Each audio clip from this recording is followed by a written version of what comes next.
In a world where most people watch movies and then forget about them, 3 brave heroes join forces to watch them again and then talk about them. Join them in their epic journey as they go back in time, a decade and beyond, to revisit and break down films from a vast array of genres. Do these movies hold up over time? Are they classics? Find out on Retro Movie Roundtable. Starring your hosts, Bryan Frye, Chad Robinson, and Russell Guest. Coming now to headphones in your ears. Welcome all you lords, ladies, and knights to the Retro Movie Roundtable. Welcome to the show where we watch movies and then talk about them. I'm your host, Russell Guest, and joining me today is my good friend and co-host, right here in Pittsburgh, Pennsylvania, Chad Robinson. How are you doing, sir? I'm doing well tonight. All right, and coming from Spokane, Washington, to us via satellite, Bryan Frye. Good morning, evening, afternoon, or whatever time of day it is, guys. Good morrow. No, don't do that. Our Aussie listeners just tuned out. That was all. Chad says hard pass on that. So, we know you guys pretty well. Everybody here knows each other pretty well, but the listeners don't know us quite well enough. So let's just let's break the ice here a little bit. What was your best gift you got for Christmas this year, Bryan? Oh, I'm totally gonna cop out on this. So our big news is we're having a baby. It's a pretty big gift, man. Yeah, man. So I knew about it before Christmas, but it's definitely been the big Christmas present to the whole family. Everybody's super ecstatic about it. I thought my parents were gonna fall out of the couch when we told them. Oh, that's so great. Yeah. So boy or girl, we find out next month. I'm sure I'll put it on the podcast too. So yeah, having a baby. So you'll be doing Look Who's Talking here in a couple of months. Very appropriate, actually. I thought about doing something like that last year, actually. But yeah, Mr. Mom. Every year somebody on this podcast has a kid. So looking at you for next year, Chad. No, don't put that evil on me. 2020. I thought the last podcast quashed that. Yeah, don't you put that evil on me. Chad, what was your best Christmas gift this year? I too am going to cop out.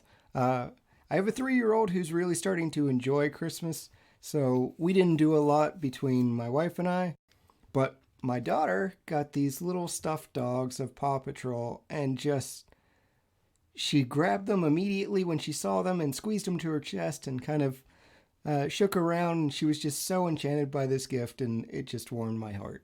All right. I would like to I have a suggestion for both of you next Christmas. Get both of your littles real dogs. No, 3 cats. We're already that house. Don't you put that evil on me, sir. That's my turn to use Chad's line.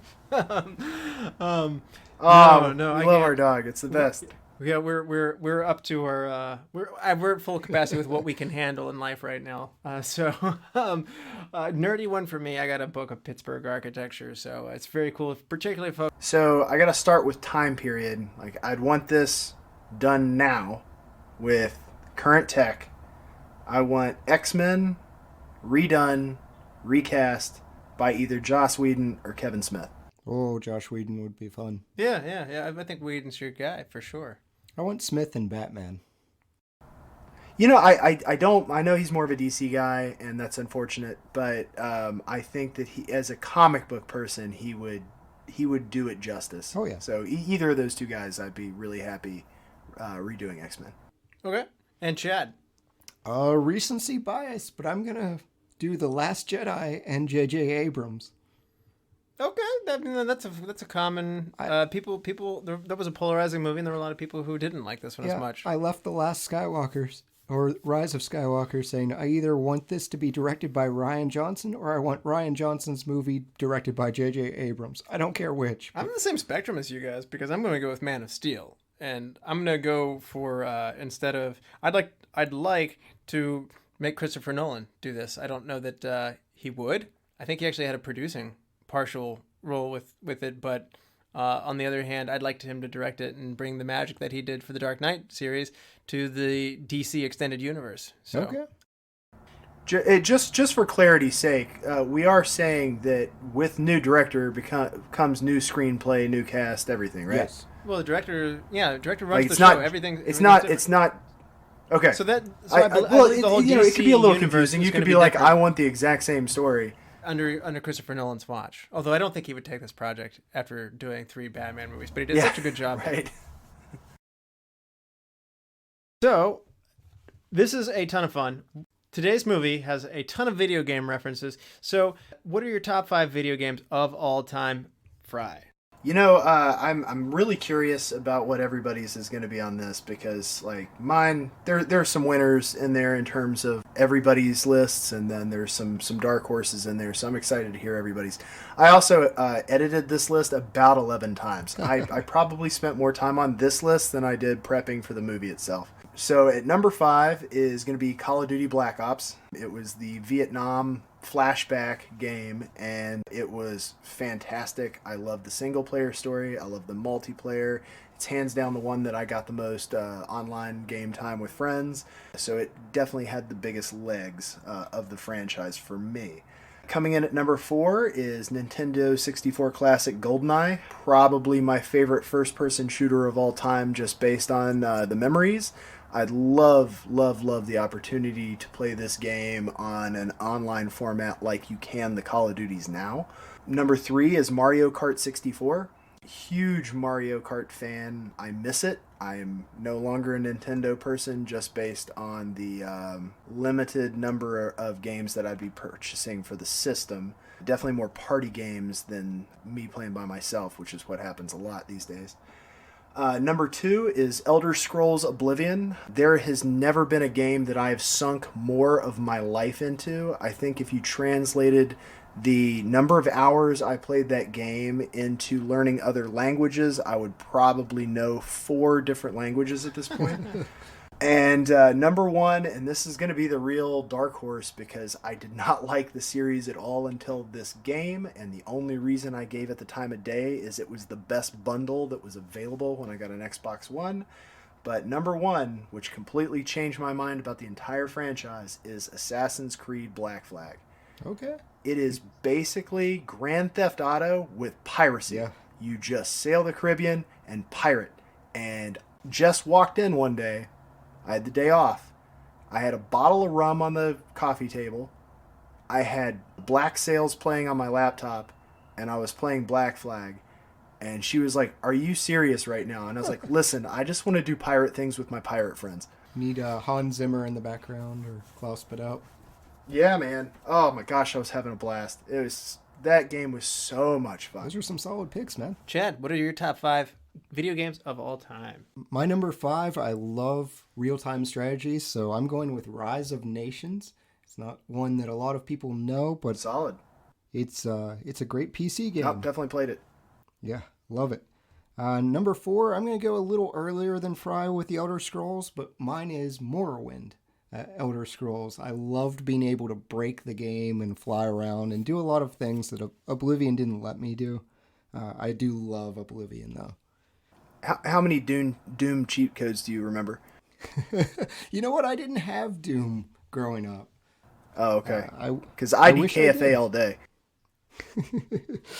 I do remember all of the Age of Empires old cheat codes with the cars and things like that. My number 3 is Bayonetta. Love the action game. And my number 2 is Star Wars Knights of the Old Republic. This was my number 1 game of all time until very, very recently. This is kind of serendipity with a lot of the themes that went on in the podcast today, but my number 1 is The Legend of Zelda Breath of the Wild. Wow. Okay, yeah, so that is very recent then. Yeah, I was blown away. I'm not usually a huge Zelda guy, so I love that one though.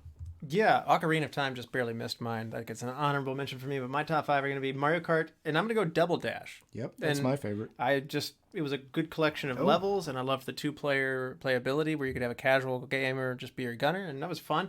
Civilization 6 is definitely my next one. If this is a highly addictive game, so I also like real-time kind of strategy, but it's not just battling, so it's actually building a civilization. So it's kind of got the best of SimCity plus StarCraft or Warcraft kind of all combined into what I like the most there. So Civilization 6 is definitely the deepest and best game like that I've seen. Fire Emblem Path of Radiance is an amazing game that came out for the GameCube. And I guess there's a little bit of GameCube similarity here. You're going to see a little more of that. And GoldenEye. Roy's our boy. Roy's our boy. GoldenEye from the Nintendo 64 is just that amazing moment where you could have split screen 4-player first-person shooter on a console gaming system. I was always a perfect dark guy, but I understand the GoldenEye love. Yes. I'm a huge Bond fan, so even just playing through the single-player game and all the special levels and, waltzing around with the Moonraker laser and stuff like that and getting to play as Jaws and Baron Samedi and stuff like that. It was awesome. Hungry midget. Yeah. No odd job. That was the rule for everyone. Yeah, so there were so many fun ways to play. Loved it. And my number one, and I probably have put so many hours into this, it was definitely my college favorite, Smash Brothers Melee. So Love Smash Brothers. there's a lot of GameCube there. You can clearly tell where my gaming peaked. Ultimate did replace Melee for me. I love Smash Ultimate. Yeah. I feel like I now need to reconsider. I completely forgot about Knights of the Old Republic. That probably knocks Black Ops off for my number 5. I love that game way too much to not have it on the list. Revan's just And such a like you all said, man, I wasn't even thinking about PC really, and I should have been. I was I had blinders on for console games. There was a game back in the day as also real-time strategy called Total Annihilation.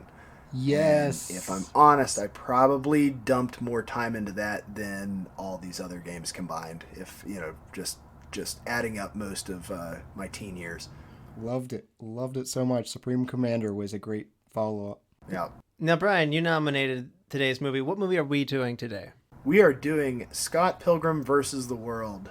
Scott Pilgrim vs. the World comes out in 2010. It gets $31.5 million in the box office, which places it 96th on the year. It comes in behind She's Out of My League and just ahead of the dreamy Zac Efron and Charlie St. Cloud. Chad must be a fan of that one. The number one movie from 2010 was Avatar, but technically Avatar comes out the year before in 2008. So the number one movie that debuted that year was Toy Story 3. IMDb gives this movie a 7.5.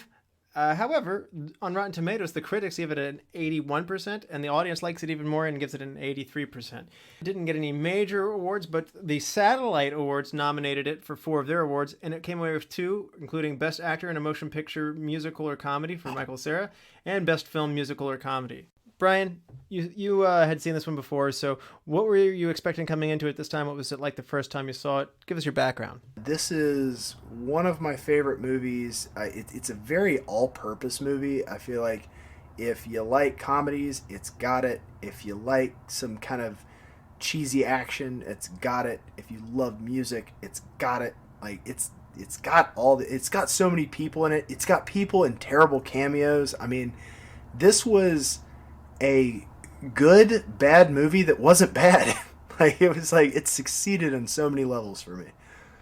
So the first time I saw it was almost by accident. Jess and I went to the movies just to see something fun, and man, we really came away with it. Like, both of us left that movie. I compare this movie a lot to Nick and Nora's Infinite Playlist, but just from a music film sort of point of view. But I don't know. This movie, just anytime I put this movie on, and it's not super often, it just makes me happy. It's just a really fun movie. What was it like coming back to it today? Well, I literally just watched it today, so coming back to it today, I actually watched this in 3 different ways. I started watching it in my living room.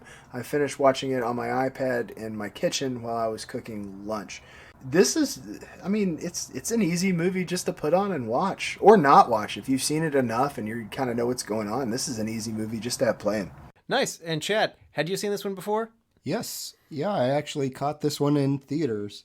So I enjoyed it back then. I got caught by surprise because I am not really a Michael Cera guy. But this movie hit all the right notes for me. This was in Michael Cera's prime for sure. I'm a huge Edgar Wright fan as a director. Oh, definitely. Now, would you say this movie's held up well over the time, and is it a good watch today? Absolutely. The only thing that really stood out to me was using a payphone, but I think they were almost trying to make a joke of like, yeah, Toronto still uses payphones. Okay. So for me, I had seen this one before. I saw it probably when it shortly hit video or the rental store, which was still a thing. And I enjoyed it at the time, but it didn't stick with me. I'd really forgotten about it and didn't really remember anything about it, really. So I know I watched it, but it just didn't stick with me. And I came back to it. So first time in probably about 10 years that I'd seen it. So I was, my take was this was enjoyable, but I have to admit, probably still won't stick with me a long time, even though I just watched it twice. In the preparation for this, it's enjoyable, but I also, like I said, it's got awesome style, but the substance is the part where it just doesn't stick with me for a long time. So it is a very creative movie, and there's nothing like it, and I'll definitely give it a lot of kudos for that as we go forward. So I should warn people, as we move forward, there will be spoilers that lie ahead. So if you haven't seen Scott Pilgrim versus the World, you're going to want to go check it out. It's actually available on Netflix at the moment. And come back and listen to the rest of this. So we'll be back after these messages. Good morning, dedicated listener. The Retro Movie Roundtable needs your help gathering feedback, promoting the show, and growing their community of movie-loving fans such as yourself. This classified information is so important, we're only calling on our most skilled officers and agents to handle the case. Your mission, should you choose to accept it, is to go to iTunes, Stitcher, Spotify, or wherever you get your podcast and leave a rating and review. Then proceed to like Retro Movie Roundtable on Facebook. If at any point in your mission, you need to contact us at base, you may also make correspondence via email at retromovieroundtable@yahoo.com. Should you or any of your friends be caught, killed, or exposed, the Retro Movie Roundtable will disavow any knowledge of your actions. The cassette tape inside your listening device will self-destruct in 5 seconds. Good luck, listener.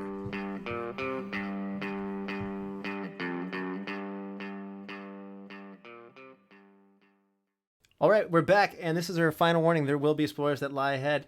Now, if you haven't seen Scott Pilgrim versus the World since 2010, Chad, why don't you give people a refresher? Spoiler time. Hooray.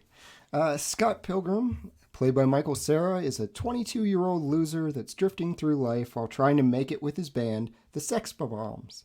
He's dating a 17-year-old high school student named Knives Chow, she's Chinese, who's infatuated with Scott's fame and talent. Insert finger quotes there. At a party, Scott runs into the mysterious Ramona Flowers, who he promptly dubs as the girl of his dreams. He sets up a date with Ramona, but soon finds out that she comes with a lot of baggage. Scott is attacked during his band's audition at the Battle of the Bands, finds out he must do video game style battle with Ramona's evil exes that include an emo kid, an actor, a goth, Japanese twins, a superpowered vegan, and music producer Gideon in order to win her heart. Along the journey, Scott has to balance 2 girlfriends, his band's auditions, and a host of vengeful exes. Gideon, the final ex, signs the Sex Bombs to a contract and defeats Scott in combat, but Scott is granted an extra life. He uses the life to reconcile how much of a jerk he's been throughout his life, apologizing to his bandmates and to Knives and Ramona. He earns the power of self-respect, and with the help of Knives, is able to defeat Gideon and win over Ramona. No New Game Plus needed. All right, all right. Oh, the power of self-respect. I like Gideon's raised eyebrow at that. Like, what? So, Brian, what do you think about the story, which is based on a graphic novel? So this is one of the few things where the graphic novel's been readily available to me, and I haven't read it. This is an issue with how it's drawn. It's a weird, fickle thing I have with comics. Anyway, I really like the story, and I love how the movie was produced and written. I like the visuals.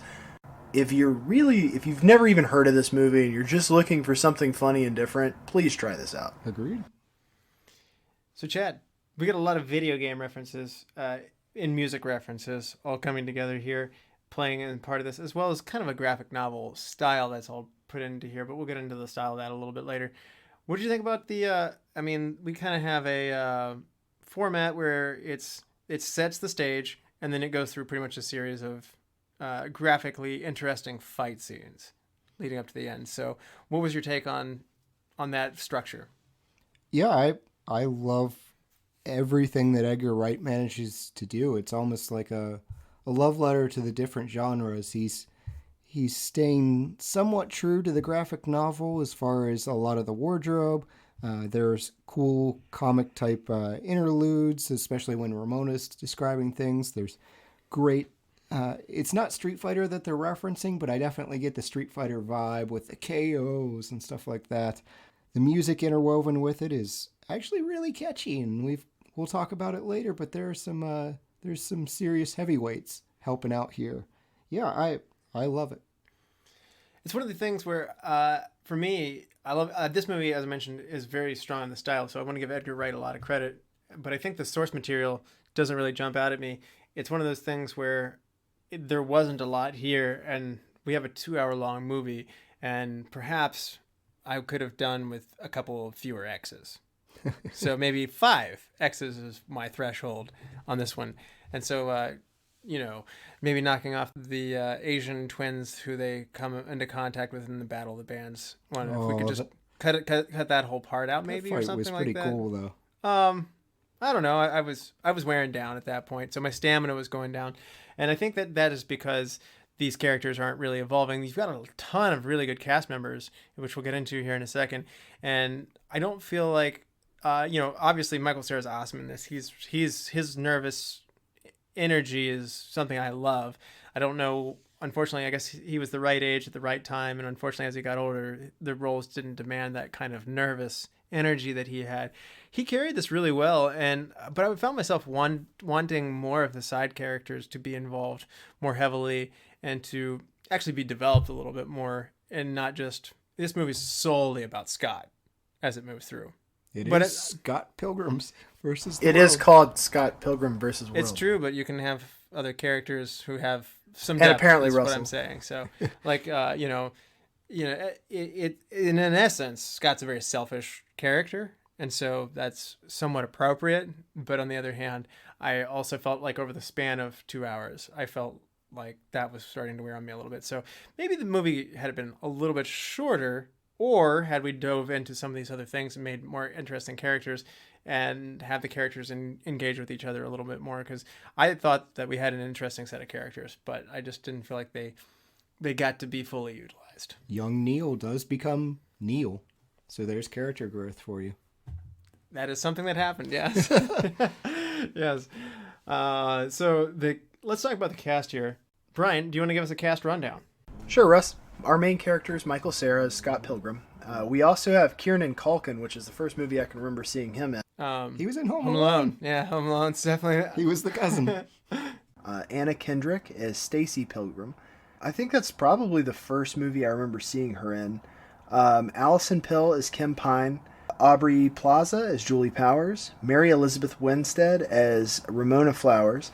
Jason Schwartzman as Gideon Graves. We have Johnny Simmons as Young Neil. We have Mark Webber as Stephen Stills. We have Ellen Wong as Knives Chow. And I'm going to toss out a couple other fun ones here. I'm going to skip some evil X's for Russell's sake. And I also want to do a toss out to Chris Evans, kind of buried in the cast here as Lucas Lee. So you'll see some familiar faces, including one that's going to be my hidden gem. I'm going to leave off this list. Okay. You mentioned Kieran Culkin, and I thought it was just fantastic that you added him in there, because you mentioned earlier that you hadn't seen him in anything since then, but Home Alone is he's Fuller, the cousin who wets the bed because he drinks too much Pepsi. Other casting notes. Director Edgar Wright ran all of his casting decisions through the creator, Brian Lee O'Malley's, during the casting session.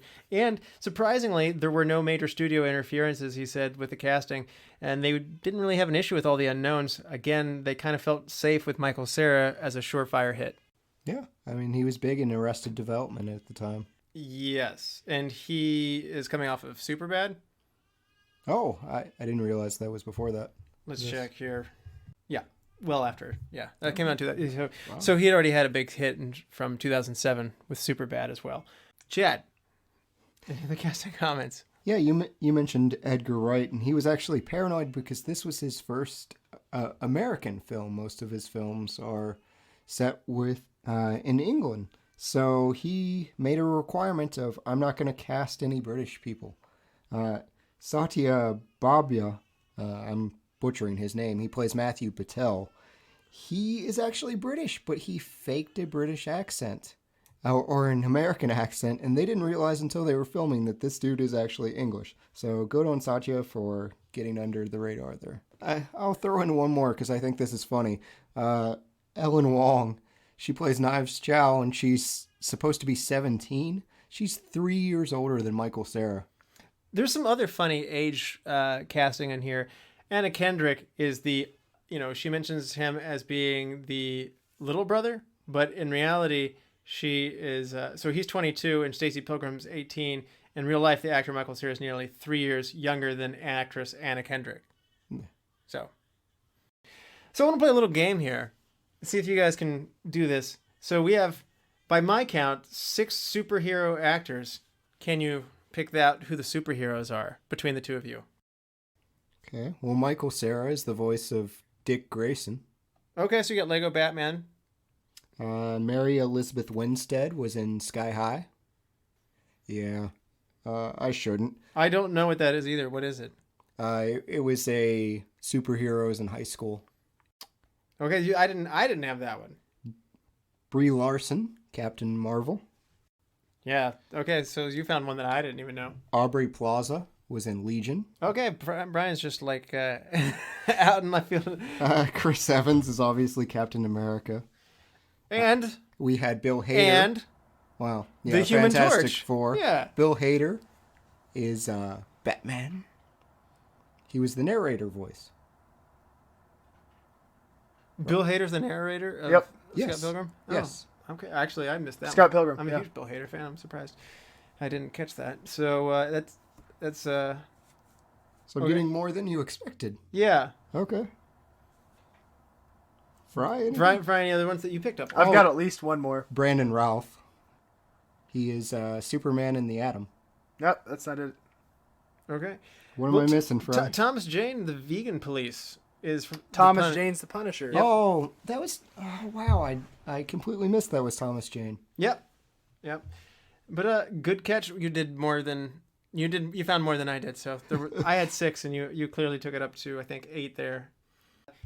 This film also includes 1 Oscar winner with Brie Larson and another Oscar nominee for Anna Kendrick as well. So there's some Oscar heavyweights in there too. So Nothing for Jason Schwartzman. this movie features a series of stunt doubles for Chris Evans' character in this, and one of those stunt doubles for Lucas Lee is actually a stunt double that actually works with Chris Evans. Yeah, I love that. That was a nice touch.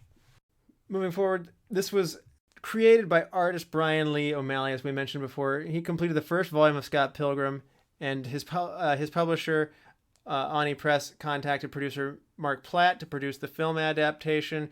Michael Bacall came in to help co-write it with Edgar Wright. Edgar Wright, the director, as we had mentioned earlier, comes in, and he works very closely with O'Malley and helps to make this creation in line with what the comic book vision was, and just kind of contributing lines and adding polish to it throughout the process. So it's nice to see that the creator had a lot of say in this so that it still felt like there's going forward. It's kind of funny. O'Malley had mentioned at the time that he really wasn't into making the movie, but it was more of a, hey, like I need money kind of thing. Oh. And, but it worked out better in the end. So Wright was good to work with. Better than Michael Caine in Jaws 3. 4, man. Sorry, Jaws 4. That's the second time on this. Yeah. Sorry, Jaws 3. You were still terrible, but for different reasons. Yeah, I was going to say, Chad always blocks out Jaws 3D. Yeah. The original concept for Scott Pilgrim was based around 2 premises. The first was an idea of, what if, after playing a life of fighting games, someone confronted you and actually led to the ability to fight in a Street Fighter-like character? So that's that Street Fighter feel that you might have mentioned. And the second concept that Brian Lee O'Malley had was, while dating his future wife, Hope Larson, that he learned that she had dated 3 different guys, all named Matthew. And so he kind of came up with the idea of the League of Matthews.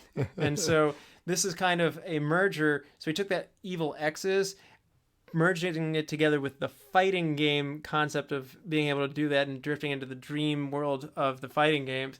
And they all come together to create Scott Pilgrim versus the world. So it's a movie of a ton of references.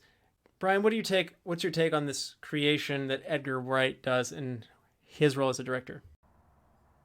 I mean, we've already talked about this is a really fun movie. There are so many different aspects and avenues that went into making this a truly unique film, and it's a blessed blending of so many things that I love that it's hard not to say too many nice things about it. It's a movie that thrives heavily on references, obviously, to music and video games and comics to a lesser extent on comics, but and if you ask my wife, that's literally what I thrive on, to the point of annoyance. Yeah, Nintendo's very guarded with their properties, so Edgar Wright must have really sweet-talked him. I know he wrote in and said the Legend of Zelda line was the lullaby of our generation, which was really nice, but it was surprising that Nintendo loaned out as much as they did, especially the sex bombs. Well, I mean, it's good advertising. I mean, It makes people want to go play those games. So. Although the Scott Pilgrim game was not on any Nintendo platforms. That's true. I don't know. I just didn't feel compelled to play a video game of Scott Pilgrim. I guess was it a fighting game? I take it. It was more Streets of Rage like, so a beat 'em Really? up. Yeah. Oh man, I figured it'd be like your straight up Mortal Kombat / Street Fighter, kind of like start like No, fight. flashing red bosses and things that harkens back to the Teenage Mutant Ninja Turtles, the X-Men, games like that. Huh. Yeah, it's very arcade style. Mm-hmm. The other thing that I thought was referencing that Wright did was there are a lot of fast cuts. The pace of this movie is really, really fast. So the scenes are short and the transitions are very creative. I'd say the transitions that Wright takes advantage of are probably the backbone of the style of this movie that I was talking about. Things happen so quickly, and then he lapses time. I think in the comic books, I'm going to say comic books over and over. The graphic novel, in the graphic novel, this story takes place over a year, but in this, it looks like it happens within days. Right. And it's one of those interesting things where he makes it picks it up and it makes it move. And despite my comment of it feels like it overstays its welcome, the pace is very fast. And it's one of those things where you're at a party, the next minute you're not at a party, you're looking forward to trying to set up a meeting with the girl, then the next moment she's at the door. And it's one of those things where the transitions that they're very creative. And I think that's just one of when I think of this movie going forward, that's the part that'll stick with me for sure. Oh yeah, the creativity's through the roof. I mean, even just some of the references like pulling a hammer out of your purse, that's literally called hammer space. So that was a cool touch of like she brings out an actual hammer. And then it winds up being the Soul Calibur reference of we've got Astaroth and Ivy fighting styles. You've got the whip and you've got the giant axe / hammer. So that was cool. Yeah. Now, one thing I thought was surprising upon watching it a second time was how not cohesive it was. One moment you're getting these fast forward like moments, then there's this surreal moment where you're in this dreamlike sequence where Scott's daydreaming, and then the next minute he's like talking to Ramona and there's this voiceover that has like this black screen that comes on with like white illustrations, where he's like it's just like saying like, oh, the breakup was mutual, and like another deep voice comes, It wasn't. and it's one of those things where it doesn't come back. They don't do that any other time in the movie, and so there's a lot of one-off directorial decisions, and I'm not sure that I think that might have. I'm not sure how that went down for me. Is what I'm getting at.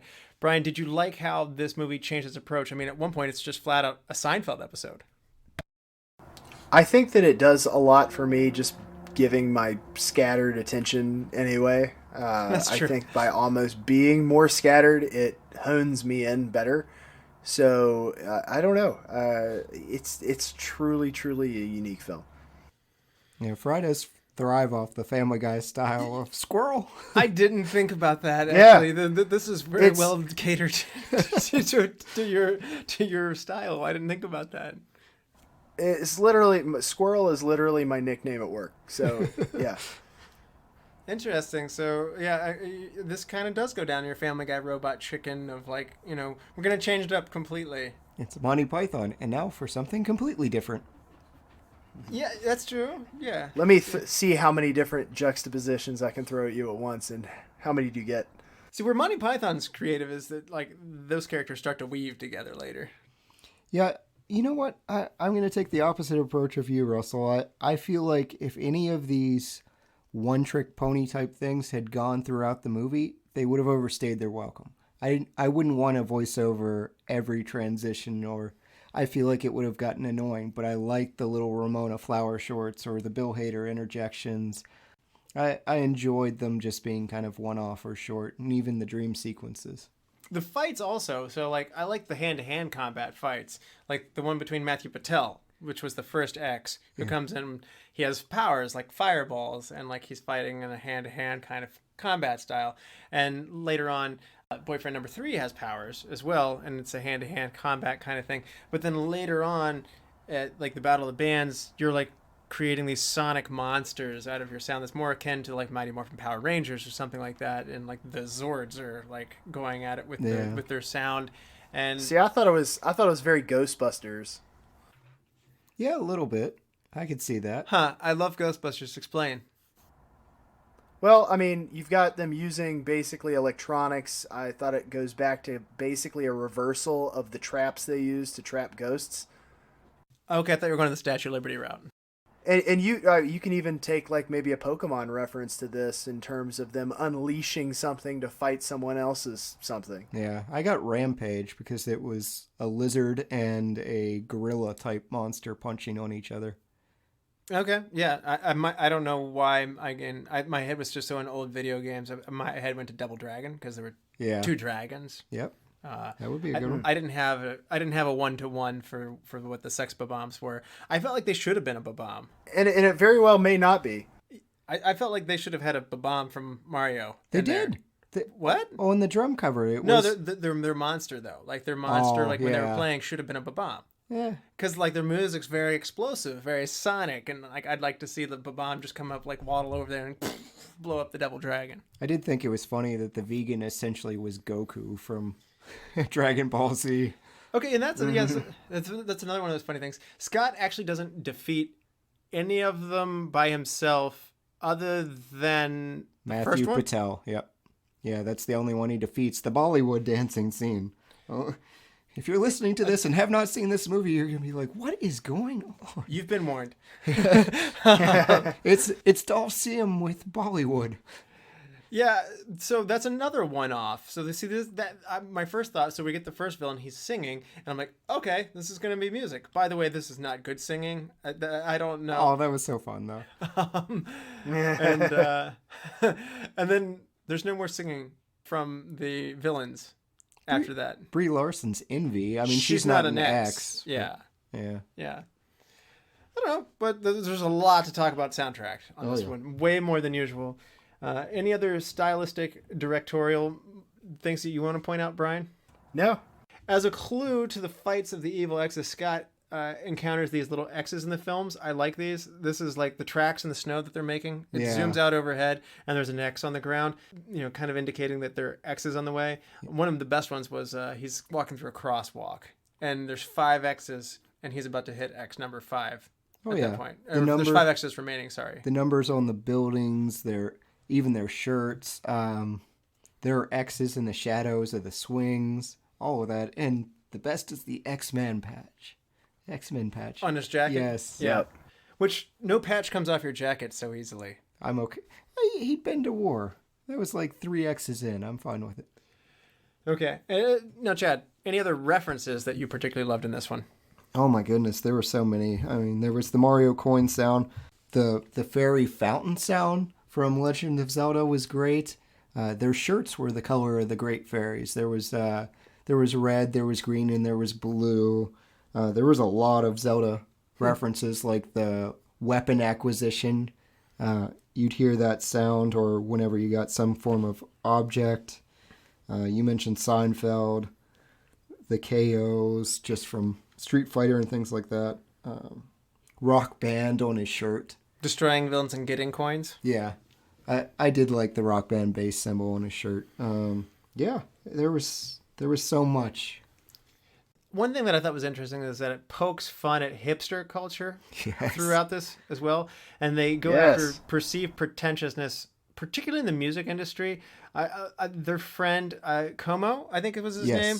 This was a character. So this is an example of a character that if we're going to stick around for 2 hours, I'd rather have him influence and have more conversations directly with them. And he was hilarious with all the things that he would say. I like his, their first album is much better than their first album. Yeah. That is so funny. Or young Neil, after just seeing the band live, he's like, they're better when you see them live. Yep. So there's these little moments sprinkled in through that upon a second watch, there's good stuff in the background. But I want to see some of that stuff come up to the foreground because this is, again, perhaps maybe it's my music fan trumping my video game fan part of this. There's a lot of that kind of Spinal Tap humor that I want to see come more to the forefront here. Because there's some good stuff in there. Yeah, there was a Spinal Tap reference for you. Did you notice their knobs went to 11? Sure enough, the scene that I said that we need to cut, the Asian twins who were playing, they turned up their amps to 11. Which is, I think, is elevated now above Spinal Tap to just, music culture in general. Amps go to 11. This is in the zeitgeist. You see, the amps go to 11. Yeah, but you could just make amps that are louder that peak at 10. No, 11's louder than 10 because it's more than 10. Oh, I'd love to do Spinal Tap someday. Now, this is really different from Edgar Wright's previous work. Bryan, are you a fan of Edgar Wright in general? Yes.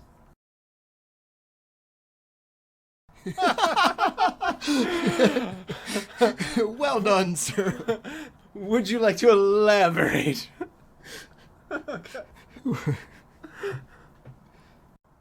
Well, okay. Yeah, I mean, so this is really different for his stuff, though. I mean, he got Shaun of the Dead, Hot Fuzz, World's End. All of these things are kind of these Simon Pegg vehicles and stuff like that. Yes, I am a huge fan. In addition to Scott Pilgrim, he actually does one of my other favorite soundtrack-driven movies in Baby Driver. This was a movie that I literally marketed to every single family member I have. Like, you got to go see this. You've got to watch it. It uses music masterfully.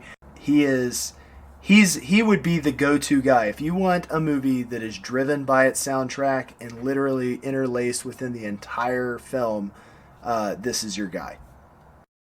What about you, Chad? Edgar Wright as a director. Oh, I love Shaun of the Dead. It's one of my favorite movies. Hot Fuzz didn't sit as well with me. I know there's a huge fan of that one. I love it. I'm a fan. I'm just not as big a fan as other people. But yeah, I really enjoy Edgar Wright's work. And this doesn't scream Edgar Wright to me, but I'm glad he did it. And I know he wasn't the director, but I enjoyed Ant-Man. I enjoyed a lot of his writing. He's a big writing presence as well with everything that he works on. He's written for everything he's directed, and then he as you mentioned, I guess there. Sorry. And he co-writes with his leads in a lot of these. So Simon Pegg's a lot of the credits with co-written, or Ant-Man he writes with Paul Rudd. So he's really working with his stars. And Adam McKay, who's a Saturday Night Live alum writer on Ant-Man there as well. Who works with Will Ferrell usually, but. No, it's a good point. He has a good knack for comedy. I feel like I think of him as being a partner with Simon Pegg because, again, Shaun of the Dead, Hot Fuzz, World's End, and he helps also produce Attack of the Block, by the way, which also has Nick Frost in it. Okay, and John Boyega. Yeah, and so there's a certain degree of that kind of humor is what I associate with Edgar Wright. So interesting. Scott Pilgrim's in 2010. It's earlier in his career. This is the first curveball he's thrown us at this point. Yeah, he was 35 years old when he did this. Yeah. I mean, Baby Driver, to some degree, what Bryan was mentioning there, was another branch out for him. It's more of a straight up action movie. There's definitely some humorous elements in it, but it also felt a little bit different. I'm sad to say I've seen all of his movies except for I haven't seen Last Night in Soho, and I haven't seen his very first one, A Fistful of Fingers. But unfortunately for me, Scott Pilgrim might actually be at the bottom of that list for me. I'm making a sad face right now. With all the video game stuff, with all the music stuff in this, I'm shocked this isn't a bigger movie for you, Russ. The other perhaps less popular opinion that I'm going to have is Hot Fuzz is probably my favorite. Fair enough. That's got a pretty good following. Yeah, that movie checks a lot of boxes for me. I'd have a really hard time choosing between this and Baby Driver. They are two very different movies, but man, I really enjoy both of them a lot. Yours has to be Shaun of the Dead, doesn't it, Chad? I think it's this one. I think really? Scott Pilgrim is above Shaun of the Dead, but it'd be really close. Yeah, you're a Mr. Zombie fan. That surprised me. I do. I love Shaun of the Dead. So I love the fast pace, as I had mentioned, and that has to do with the cinematography. I like the transitions. The camera has these big swiping angles, and they speed up the animation of what people do. I really like when Michael Cera signs the Amazon form and then throws it behind him directly in the garbage can. Another one of those things are, Knives comes and like he jumps through a window, like very cartoonish. I like these cartoon-like elements, and they're kind of one-off though. Like I do wish the cartoony stuff happened throughout. Wallace calling Stacy. It's like how's he doing that? He's not conscious. Yes. I thought it was odd that they all shared the same bed. I thought that was hilarious. I thought that was funny too. And it just kept getting more full. Yeah, there were 4 people in it at one point. Yeah. Him stealing Anna Kendrick's date too was really funny. Again. This one goes out to the guy who keeps heckling us in the on this balcony. Yeah. I like the one at the party where he draws a crude picture of Ramona and then he shows it to people. And then he goes rapid fire, like, "What do you know about this girl?" And people give you like these very ambiguous like lines that make her more mysterious or whatever. That's a very fun. That's a very fun set of transitions there. Anything else on film creation? I mean, I know you say it's overlong, and I know that's probably the biggest criticism on this movie, but it does cram a lot of the comics, because there were actually, I think there's at least 3 that he's kind of stealing source material for and putting into one movie. So it's tough, and I respect what he was able to accomplish for that. Mm-hmm. So this movie is set in Toronto, assumed present of 2010, and it features a lot of Toronto sites, and it feels very Toronto. It's got Castle Loma, which is kind of an iconic mansion. We talked about that in the X-Men episode that we did, and so it's back here. It pops in a lot of movies, but also they've got St. Michael's College, the Toronto Public Library, Winwich Library. There's other various distinct streets in Toronto, and there's a pizza place that I guess is decisively Canadian. So the developers of the series, they wanted it to be in Toronto because the books are very specific with their local details, and Edgar Wright wanted to use that imagery from the books, and so that it was very much anchored to its place. So it was cool. They're walking around their coats. The snow is a distinct character of the movie, and when they're walking outside, and the dumb hat, like, your hair's bad, did you want to come outside and walk in the cold? I did get the feel that this was very Toronto, except for there was a very few Canadian accents. I do like the cheap shots that Brandon Routh's character kept taking. Fun in Toronto? Which is weird, because Toronto is an enormous city with a ton of stuff to do. It's bigger than Los Angeles. Yeah. I love Toronto. I give hats off to just the fact that they named their basketball stadium Jurassic Park. Like, that's just fun. I mean, Toronto's a great place to visit. I highly recommend it. It's one of those places that you just don't think to go visit sometimes when you're in America. But I mean, when you go there, man, I could. That's a place where I would be happy to live there. Obviously, the winter's a little bit harsh, but that's okay. Another Canadian reference, they mentioned that Crash and the boys hail from Brampton. Brampton, Ontario is located just outside of Toronto, which, not coincidentally, is the hometown of Mr. Michael Cera. Yeah. So, again, Wright's very heavy with the references and the crossing over and stuff in this movie. Brian, did you like the urban Toronto setting? I guess it's suburban, too, because they kind of live in a... Like, where Scott lives surprises me greatly. Yeah, you get a little bit of everything in this. I feel like you almost get a upstate New York vibe, like Buffalo kind of thing going on, but thus is Canada. Yeah, I think you get a little bit of everything in this, because I mean, everything from the would you like to see the house I grew up in? And it's literally right across the street from his apartment. Yes. And then you also get like flashy, like over the top club scene in the last part of the movie. So, and everything in between. You get the dive bar, you get, where they work, the parks, it's a lot of stuff. Oh man, this isn't even enough money for the bus ride home. Wardrobe is another place where a lot of the references come into this. Chad's already mentioned it a couple of times about all the different shirts and stuff that Scott has. Are there any other wardrobe things in particular that caught your eye, Chad? I mean, his shirts are always matching Ramona's hair, so that was really nice. But in a way, maybe I want to become whatever you need me to become, kind of thing. Do you think, like the rubber stamp for like, is that a wardrobe reinforcement of the I don't do drugs unless you do drugs, in which case I do all the drugs. Yeah, Scott's a little needy, but I did like that. And the X's, a lot of them have these nice black and white contrasts, but Gideon in particular, he adds red to it. It's kind of the final boss, but Envy Adams is black and white. Todd's black and white. Roxy, I think is her name, is black and white, so they've got a lot of that contrast going on. Yep. Chris Evans' character is all black. Yep. Yeah, and Matthew Patel just has kind of brownish. He's dressed as a pirate. Yeah. Are you a pirate? Pirates are cool. Pirates are in. Yes, because I wish they had said, are they? As Bryan raises his rum and says, yo ho. Yeah, right? Bryan, what about you? Any other wardrobe moments that stood out for you? Not really. I mean, these are basically like most of my high school t-shirts and stuff like that. I enjoy wardrobe like this just because it's all the things that I don't really feel like I can wear much anymore.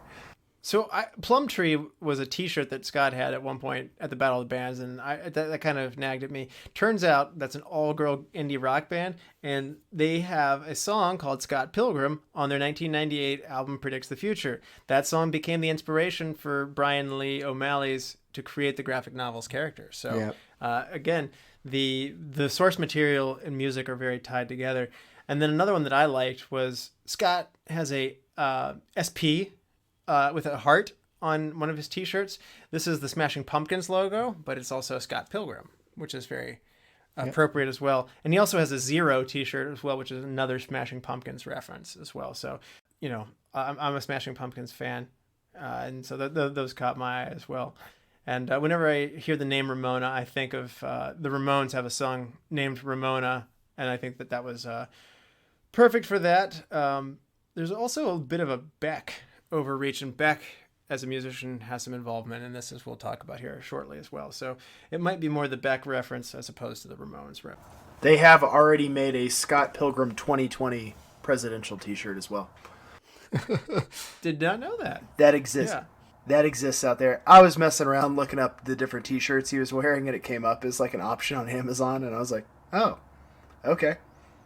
And I think it's worth noting the gear. Scott's bass guitar is a Rickenbacker 4003 in the movie. So it's very fitting for him. It is one of those things where I'm not a bassist, but I know people who are. I play guitar, but all the bassists in this use a pick. Yeah, I noticed that. Which is, I think, kind of a no-no. Yeah, Philippe uses a pick. Not normally.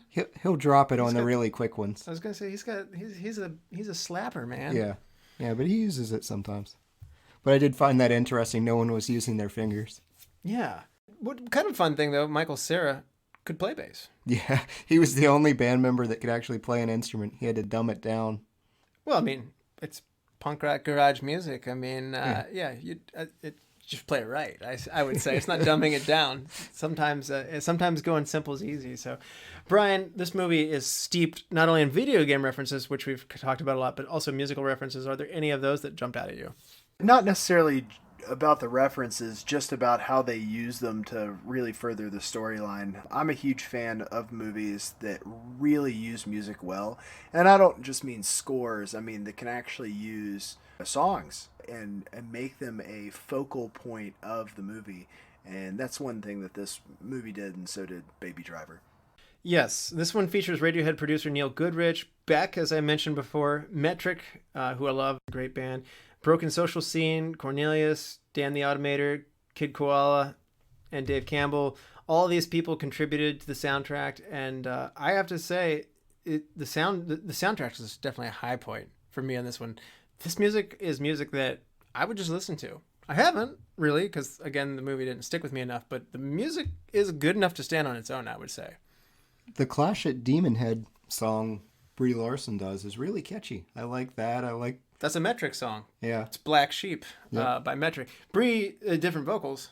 It's also worth noting that the Clash of Demon Head, the name of their band is an NES game. Yeah. Oh, I thought that was a Clash reference for just to like the band The Clash. No. Okay. Oh no, it's actually an NES game. Okay. Well, that's still cool then. Yeah. I do like how Sex Bomb always kind of has this like, there's a Ramones like quality where they would just go 1, 2, 3, 4, and then like they would play the Sonic Rush. And so in that vein, they have this, we're Sex Bomb and we're here to watch Scott kick your teeth in. Yeah. You know, or whatever struck their mood at the time. One of the better ones was we're Sex Bomb, we're here to sell out and make money. Kim's a great character. Russell thinks differently. That's fine. But yeah, that Metric song that you were mentioning a second ago, I'm a big fan of that one. That's just one that I have in my iTunes library. I like Anyway. the short ones that were written by that first band. It's like, we hate you, hope you die, or something like that. We hate you, I hope you die. Yeah. Yes, it's excellent. Those were even just like 10-second ditties, but those were great jokes. Right. Yeah. And I don't know if you guys are Beck fans. I am. But Beck wrote and composed a lot of the music within this. And so the music that Sex Bomb plays, which was awesome, and I really love it. It has this Iggy and the Stooges garage rock punk sound to it. So the opening credits song, the first band of the song, Garbage Man, that they play at the Battle of the Bands, that's Beck. And Yeah. that doesn't necessarily... I mean, Beck comes in so many different flavors, forms, shapes. Like, if you don't like Beck today, it's okay. He'll probably be different tomorrow. If you really like it, don't get too attached to it. He's going to change. And so this is just another one of those really cool moments for like, oh, man, Beck's such a chameleon. That was so cool that he had done this. And so all that stuff really makes me like it more. One that I did think that was odd, did you happen to notice when Ramona is with Gideon that there's like the Rolling Stones Under My Thumb playing in the background? Yes. Which is like appropriate because she's under his thumb, but it didn't fit the tone of the music. I wanted a garage rock kind of cover of Under My Thumb, which would have saved them a ton of money in royalties. Fair enough. Any other music comments, Brian? No, not really. Outside of Get This Soundtrack, I think I actually own multiple copies of it because I ended up buying the record on sale too. Yeah, any chance you get to really get lost in another aspect of these movies we talk about, whether it's a soundtrack or whatnot. I used to not be, oddly enough, a big soundtrack person, especially when purchasing albums. And I took a really hard right turn on that in the 2000s. And if it's not something you don't really get into too, branch out a little bit. I think you might like it. I will squeeze in that he calls this out in the movie, but he does, Scott Pilgrim, it's like, hey, I learned the line from Final Fantasy II, the bass line, so he's The playing bass the line. fight theme, and that made me happy. You're a rock god. That's a game that may be too old for our audience at this point. So I thought it was odd musical moment here. Chris Evans' character is leaving his truck, or his trailer, sorry, and the 20th Century Fox music plays. My first time watching it, I didn't think much of it. But this is a Universal movie, Yeah, so that was unexpected. I thought it was funny. I did too. Even the opening with the Universal and the 8-bit MIDI style. I liked that. Yeah, I love the MIDI. Yeah.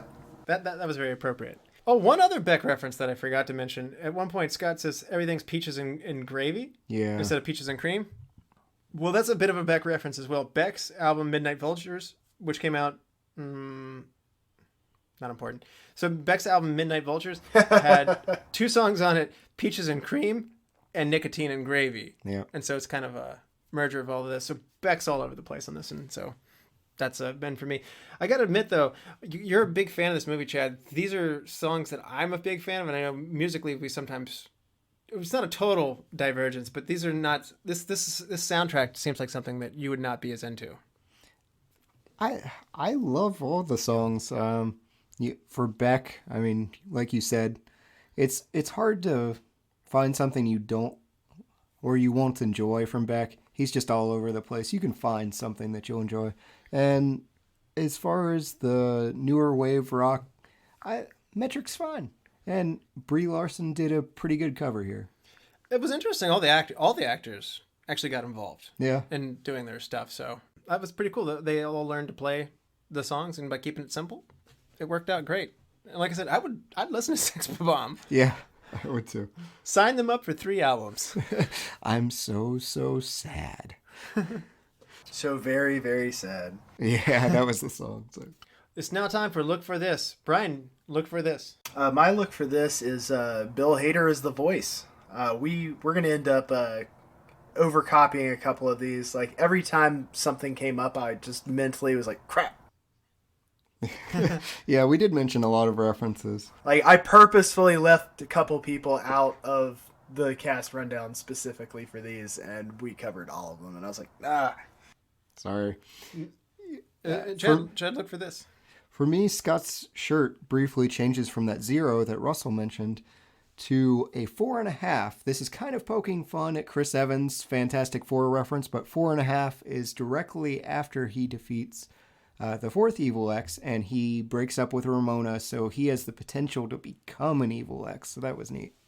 Oh, I saw the 4.5. I didn't equate that to it. That's a really interesting thing you pointed out. Body count, over, under, Price is Right rules, without going over. Chad, what's your body count? Including random henchmen in the Gideon fight? Yes. 70. And Brian, body count? 52. Brian's closer, but you both went over. It's 46. Wow. 47 if you count Scott dying, but then he gets resurrected. Fair enough. So, but good guesses on all of those. He was racking up the kills there at the end. Yes, he was. Right. Yes. And then the other one that I liked was at the flight center, which was a lit up sign at Julie's party. The L's flickering out, and that says Fight Center, which is an allusion to what's coming. It takes 30 minutes for that to get around to it. So I will throw out one more that was interesting to me. Alison Pill, the drummer that plays Kim, she doesn't blink except for one point in the movie, so it kind of makes her character a little funny. I missed the blink. I noticed she didn't blink. It's at the very end when she's saying, worst sex bombs and Scott Pilgrim's going to kick your teeth in or whatever. She closes her eyes there. Oh, okay. Yeah, well, that's a hard close. So, yeah. Definitely she has this deadpan delivery, dead eyes kind of, staring off. Okay, it's my favorite part of the show, movie superlatives. Brian, do you want to start us off with your MVP? Yes. I have no MVP for this movie. I like everybody in this movie, but I don't think any one person really stands out as clear-cut better than anyone else. I think everybody does a very good job at doing their job in this movie. So for a first for me, I'm not hats offing to any one person. Push. So maybe Brian Lee O'Malley for writing all this stuff? Okay. Yeah, we'll go with that then. Everybody did their job. Chad, who's your MVP? I'm in agreement with Frye as far as everyone did their job really well, but for me, because of that factor, it's got to be Edgar Wright. He puts everything together. He does the casting. He's in charge of making this movie what it is. So Edgar Wright, great job. I'm going to say that Michael Cera is a bigger part of this, and the movie studios got off Edgar Wright's back because they knew they had a surefire hit with you're right, Superbad star Michael Cera and Arrested Development star Michael Cera coming in here. I think he carries this movie because his nervous jitteriness. I mean, there aren't very many people. I mean, Jesse Eisenberg and he are somewhat interchangeable at this point in their careers. I sometimes, actually, when I first saw Zombieland the first time, I somehow inserted Michael Cera into it. Like, well, don't tell me it wouldn't be good if it wasn't him. It wouldn't. Oh man, I like both of them, and I think Jesse Eisenberg's a much better actor. But at this point in their career, they're definitely playing the same game. So here's how I disagree with that. Michael Cera is that nervous, kind of awkward energy. The awkward carries over to Eisenberg, but Eisenberg is the narcissistic, arrogant, awkward, whereas Michael Cera is the all shucks. That's a big difference. There's one has. Have you seen Youth and Revolt with Michael Cera? I'm gonna go with no, just because I don't remember it, but I feel like that sounds familiar. Okay, in that he has a split personality, and his other personality is very confident and borderline arrogant. So I see some of that coming through with that movie as well. Which that movie has a lot of dreamlike sequences as well. So my MVP though is Michael Cera. I like his nervous, jittery energy. I wish he had gotten more movies. Unfortunately, I don't know. Maybe Year One set him back. Yeah, Year One was pretty bad. Yeah, that's unfortunate for all involved. That's Harold Ramis, man. That's a bummer. Best supporting actor, Bryan. My best supporting is Anna Kendrick. I love her part in this. The constant counterweight to Scott's flightiness. And I'm just an overall big Anna Kendrick fan. So she got some points for this movie. Okay. Yeah. Yeah. And Chad, best supporting actor.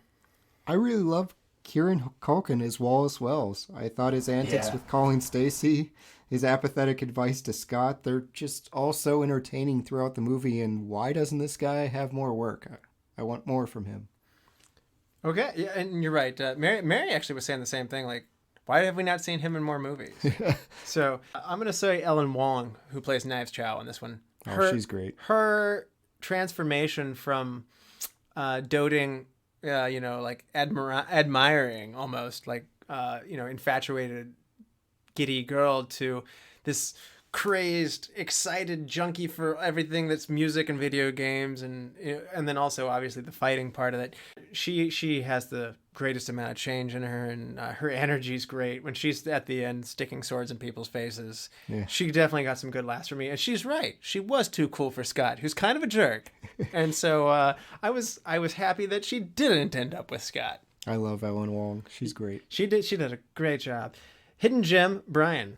Hidden gem was Thomas Jane as the leader of the vegan police.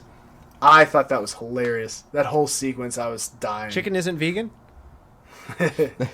Gelato? That clearly was a hidden gem because I missed that was Thomas Jane. So. Yeah, you're a fan of that Punisher movie. I figured I figured you would have been all over that. Yeah, well, that's my fault. It's okay to miss some. Hidden gem, Chad. Brandon Routh for me as Todd Ingram. He's Superman. He's the Atom. He's just this kind of likable, clumsy guy in most of this, and he was a jerk here, and it's great. I love seeing Brandon Routh being a jerk. The cleaning lady is going to be dusting you up on Monday. that exchange was awkward, and I would like to see some of that more awkward conversational. That was very Ray Palmer from Legends of Tomorrow-esque, like. He tries to make a joke and it just doesn't work. And then, I like that he tried to explain it. I liked the because she's the cleaning lady and she wouldn't be working on the weekend, so she's going to come in and she's going to dust you up because you've been pulverized into dust. I like that spelling it out. So that's a really nice choice there. I'm going to go with Johnny Simmons, the guy who plays young Neil. Yeah. His blank, dumb look was just so perfect for this guy who was just like in a band of like. And I also enjoy the hey, what do you play? And he's like. Tetris, Zelda. Yeah. It's kind of a big question, really. Yeah. So I'm going to go with Johnny Simmons there. Great choice. Not in a lot of other movies. Perks of Being Wallflower. And I was disappointed. There's something familiar about him. I promise you I've seen him. I just couldn't put my finger on it. So recast, Bryan.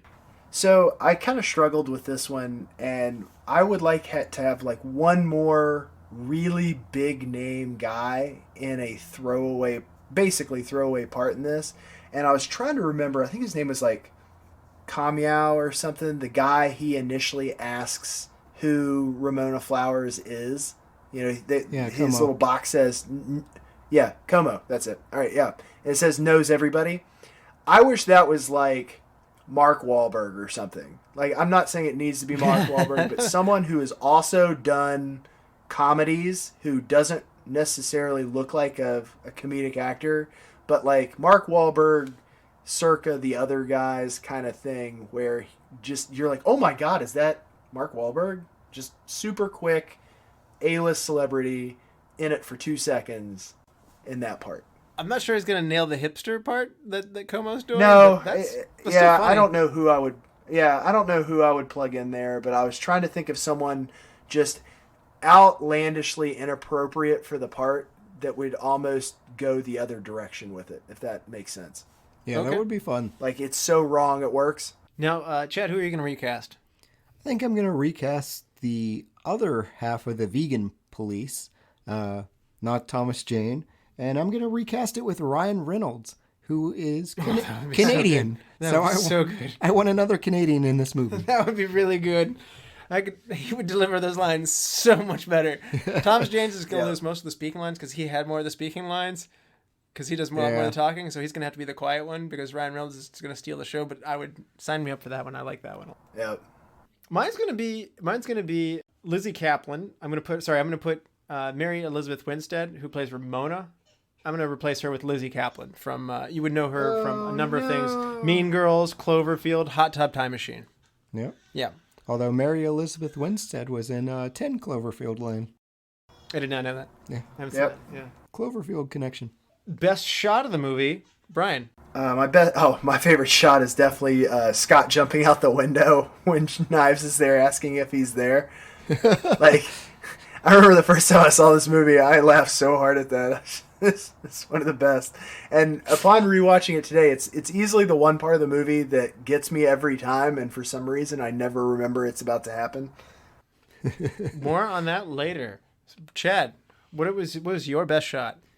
During the fight with Lucas Lee, Scott gets kicked through a sheet that's depicting New York's skyline, and you briefly see Toronto's skyline in the background. And that shot is just great on multiple levels because Toronto winds up being the stand-in for New York. So there was a lot of dissing on Toronto there, and that the meta of that shot got me. In Day of the Dead, Toronto stands in for Pittsburgh. Yeah, that's frustrating. I love Canadian bacon. So back then in Canadian bacon, Toronto's not as built up at that point, and they get to Toronto and they're like, they go, it's like Albany, only clean. Oh man. So my best shot's actually gonna be in this scene, Scott goes into a bathroom. He has a pee bar. It goes down to 0. Like that little reference. But as he leaves this bathroom, he turns the light out and he opens a door and he enters this dreamlike state. And it's a school hallway in the back, and it's a checkered floor, and the dropped acoustic tile ceiling is all kind of checkerboard as well. It's very surreal and dreamlike. And then Ramona goes whizzing by in the hallway, which leads to a transition of her being at the door with her Amazon package. This transition is really good. Yeah. And it's very surreal, and I just really enjoyed that. So, and it showed you that daydreaming quality that Scott has. That was a cool sequence. Yeah. And best scene in the movie, Brian. So this is where I completely disagree with you on Xing out the twins. I loved the Battle of the Bands, Amp versus Amp sequence, them summoning their monsters to do battle. I just thought that was visually interesting, and it was just a lot of fun. Okay, like the giant monster battle. Now, Chad, what about you? What's your best scene? For me, it's the bass battle with Todd, and I'm biased because I play the bass. But Todd's clearly better, but the style and everything coming off of their basses is incredible to me. And the end with Todd getting busted by the vegan police is just hilarious. Yeah. My best scene is Brian's best shot. I love the scene where Knives is asking if Scott is home, and he runs behind Wallace in the background as Wallace is lying, saying he's not here right now, and then Scott breaks through the window, like diving through a clear story window, which is high up overhead, and then he reaches in and grabs his coat, and then it goes back to Knives, and you see him quickly running down the street abruptly behind her. It's a very short scene. So you feel like so it was cartoonish, so he was Looney Tunes. clearly really liked it. Awarded and a the little power bit of a of nod to the party self-respect scene too where he goes soon. around asking people if they've seen Ramona, which I talked about that one earlier. Change one thing, Brian. It's not really a change, but I want a successful sequel to this. There's, I think, 7 books in the Scott Pilgrim the movie, universe, and I think they easily could have made a sequel to this. And was kind of just disappointed. Hey, I have been an asshole. Hey, I have been. Maybe they'll come back and do it about this, and I have not been fair to my That's friends possible. or the girls that I've been dating. Mary Elizabeth Winstead is a lot more busy. That piece is definitely there. Edgar for Wright's a also reason. busy, Yes. I would think. But but hey, if everybody falls on harder times, never rule out the Michael Cera at age 40. Yeah, you're not punching stuff. You're not getting Brie Larson cheap anymore. Yeah, I don't know. He's just you're right. Anna Kendrick, Aubrey Plaza. Yeah, all these people that it was went on to become bigger. Yeah, for sure. Chad. change one thing. The Seinfeld sequence doesn't work at all for me. I didn't think so. It's so jarring, and it's not video game related, and I just question why they did it. I mean, I love Seinfeld. Yeah, I do too, but why? But why? Yeah. Yeah, I had a couple of those why moments. I think I've showed my hand on this one. I'm completely behind that one too. Like I'm gonna. That was not necessary. Might change one thing's aggressive. It's cut 20 to 30 minutes off of this movie. The part with Gideon at the end is long. The part with the Battle of the Bands, I need 5 X's, not 7 X's. It takes 30 minutes to begin its first fight. I think that even though things are moving super fast, the lead-in's long. So I'm not saying there's one place to trim from. I'm saying this movie wants to be around 90 minutes. And that's the kind of movie this is. Yeah, you probably could trim a little between the first 3 X's because those are it takes 3/4 of the movie or something like that to get through the first 3, and then the rest wind up feeling a little bit rushed. Yeah. Yeah. And I mean, they take a long time to set up that. We get it. Scott had an ex-girlfriend, he's crushed. He's, slumming it by dating a high schooler. And I feel like we don't really go anywhere past that early part of this. So I do appreciate that they established, it's like, have you done it with her? He's like, we've done lots of things, and it's like holding hands. Yeah. No, they never held hands. They almost held hands. Oh, yeah. I almost didn't pick on the first part of the movie because the style is so good, particularly in the first third of the movie. I think the style breaks down towards the back, and that's where I wanted to pick on it a little more. But in reality, I think it could trim down from the beginning of the movie as well. And I think you can pull a whole 90 minutes out of this thing. And like Bryan said, if you want a sequel, go ahead and cut 30 minutes of this stuff off and put it over there. I don't know what the premise would be going beyond that. More X's? You just keep fighting? No, they're less. There aren't X's in the next one. Yeah, they're all different plots. Just you keep fighting stuff? Yes. Okay. Yes. Fighting doesn't change. Okay. Yeah. Best quote of the movie, Bryan. I'm in Lesbians with you.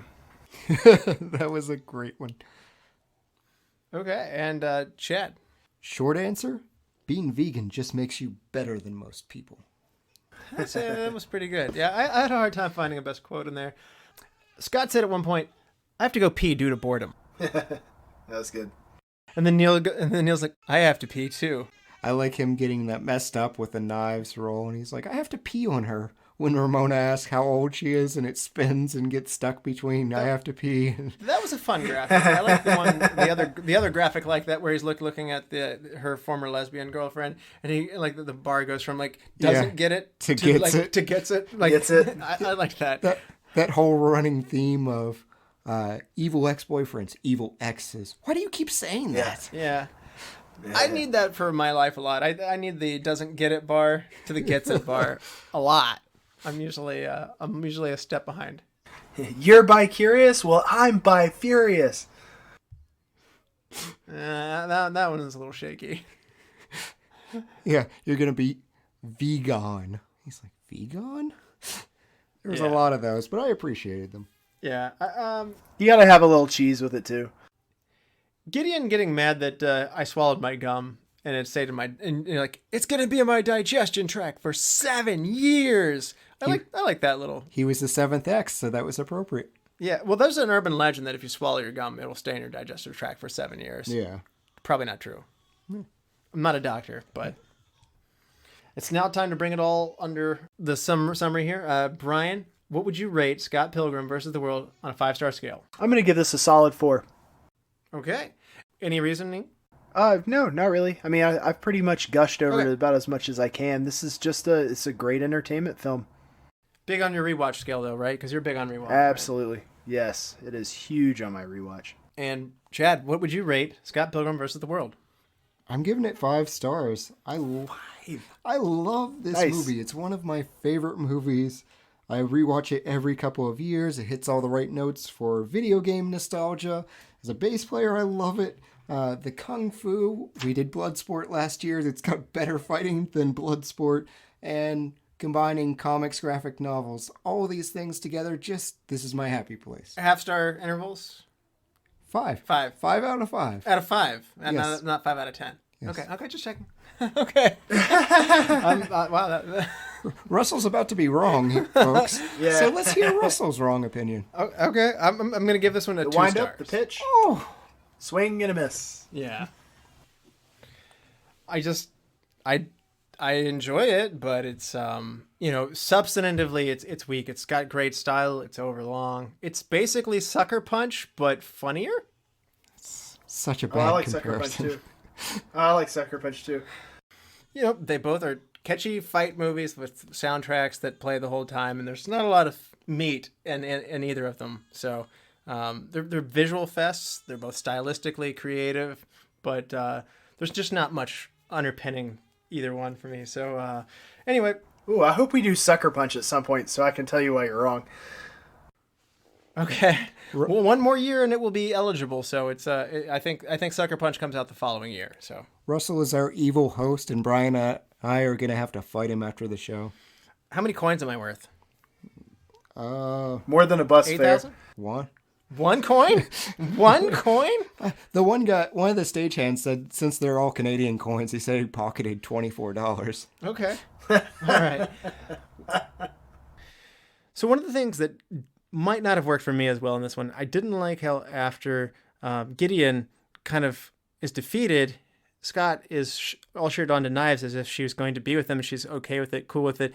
And then he's like, no, I want Ramona. And then she's like, oh, okay. And then like Knives is just like tossed around like, I don't know, like an item or something like that. And Scott's choosing between these girls in a very flippant sort of way. And I didn't think that was a strong enough representation of, this is the woman I want to be with. I went through all this to be with her.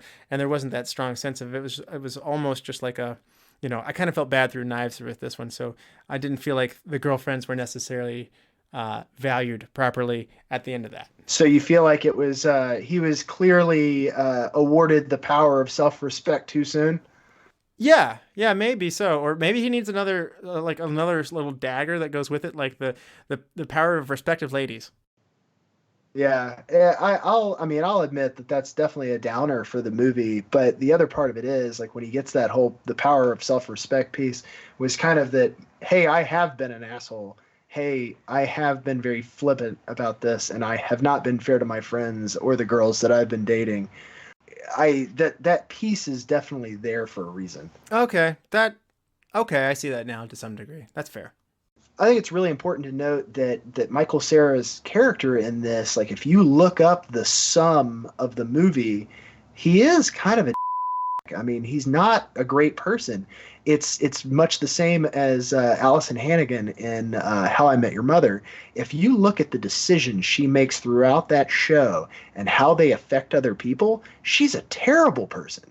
But because it's in a comedy and the pieces she does fit into the story in a certain way, nobody looks really closely at the decisions she's making and the effects they have. So it's the same thing with Michael Cera's character in Scott Pilgrim, that at the end, he's supposed to have achieved a higher consciousness for how he treats other people. That's a good point. Plus, in How I Met Your Mother, Lily's really pretty and very adorable. Yeah. All right. This has been fun. And so next time, let's have some more fun. Do you want to help me pick a movie for next time? I would love Yeah, to. let's do it. Chad, we got 3 options for you. Option number 1, Raiders of the Lost Ark from 1981. In 1936, archaeologist and adventurer Indiana Jones is hired by the U.S. government to find the Ark of the Covenant before Adolf Hitler's Nazis come to obtain its awesome powers. Option 2, Romancing the Stone from 1984. A mousy romance novelist sets off for Colombia to ransom her kidnapped sister and soon finds herself in the middle of a dangerous adventure hunting for treasure with a mercenary rogue. And then option 3, The Da Vinci Code from 2006.